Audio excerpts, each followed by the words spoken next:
پر ایک اور بات بھی یاد رکھیں، بعض لوگ کہتے ہیں کہ بھائی انسان جب فوت ہو جاتا ہے، انسان ہمارے سامنے صحیح سلامت نظر آ رہا ہے، انسان کو قبر میں رکھا جاتا ہے وہ تب بھی صحیح سلامت ہے، اگر خدا نہ خواستہ بعد میں قبر کھولنی پڑ جائے تب بھی انسان صحیح سلامت ہے، تو آپ کیسے کہہ سکتے ہیں کہ اس میں عذاب ہو رہا ہے؟ میں آپ کو ایک بات بتانا چاہتا ہوں، 4 عالم ہوتے ہیں، عالم ارواح، عالم دنیا، عالم برزخ اور عالم آخرت۔ یہ 4 قسم کی دنیا ہے۔ آپ عالم دنیا میں ہے، آپ اس دنیا میں رہ رہے ہیں، اور جب انسان فوت ہو جاتا ہے تو وہ عالم برزخ میں چلا جاتا ہے۔ عالم برزخ کے احکامات اور ہیں، عالم دنیا کے احکامات اور ہیں۔ آپ کو تو وہاں نظر آ رہا ہے کہ بندہ جو ہے نا صحیح سلامت رکھا ہوا ہے، لیکن آپ اس کو عالم دنیا سے دیکھ رہے ہیں اور وہ عالم برزخ میں ہے، اس کے احکامات وہاں پر مختلف ہو جاتے ہیں۔ اس کی مثال میں آپ کو دینا چاہتا ہوں، انسان اگر نیند میں ہے اور دوسرا پاس آنے والا شخص اس کو دیکھ رہا ہے تو وہ تو یہی سمجھے گا کہ یہ بندہ سویا ہوا ہے، لیکن وہ بندہ اپنے خواب میں کہاں سے کہاں تک پہنچ جاتا ہے، اور وہ جب اٹھتا ہے تو وہ کہتا ہے میں ڈر گیا تھا، میرے اندر یہ تصورات تھے۔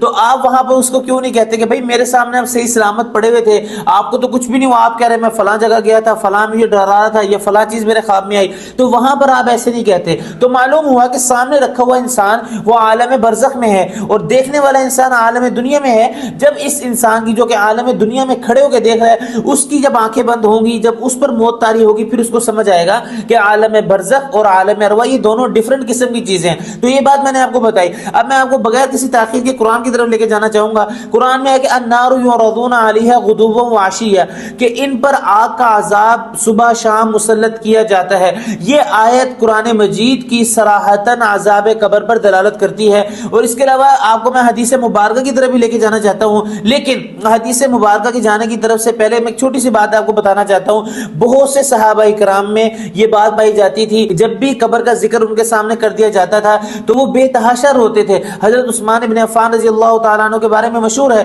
وہ فرماتے تھے کہ یہ آخرت کی منازل میں سے سب سے پہلی سیڑھی ہے، جو اس میں کامیاب ہو گیا وہ آگے بھی کامیاب ہو گیا۔ اور آپ نے دیکھا ہوگا اللہ کے نبی آپ صلی اللہ علیہ وسلم نے کئی حدیث مبارکہ میں من عذاب القبر اللہم انی اعوذ بک من عذاب القبر، کہ میں قبر کے عذاب سے پناہ مانتا ہوں۔ تو معلوم ہوا کہ جب آپ قبر کا عذاب ثابت ہوگا تو آپ اللہ کے نبی نے قبر کے عذاب سے پناہ مانگی ہے، اور آپ لوگوں کے سامنے یہ تصور اور یہ چیز پیش کریں کہ عذاب قبر نہیں ہے، تو اللہ کے نبی کیوں پھر عذاب قبر سے جو ہے نا پناہ مانگ رہے ہیں اور اپنی امت کو تلقین کر رہے ہیں؟ لہٰذا اس سے یہ بات سمجھ آتی ہے کہ عذاب قبر ثابت ہے۔ اب میں آپ کے سامنے بہت سی حدیث رکھوں گا، صحیح بخاری سے بھی رکھوں گا، صحیح مسلم سے بھی رکھوں گا، اور سنن نسائی سے بھی رکھوں گا، کیونکہ آپ کو معلوم ہے کہ بعض لوگ کہتے ہیں کہ آپ ہمیں حدیث مبارکہ سے ثابت کریں کہ قبر کا عذاب کہاں سے ثابت ہے۔ چلتے ہیں حدیث کی طرف، اور میں آپ کو حدیث مبارکہ میں سے بے تحاشا ایسی حدیثیں پڑھ کر سنا سکتا ہوں کہ جو آپ کو بتا سکتی ہے کہ عذاب قبر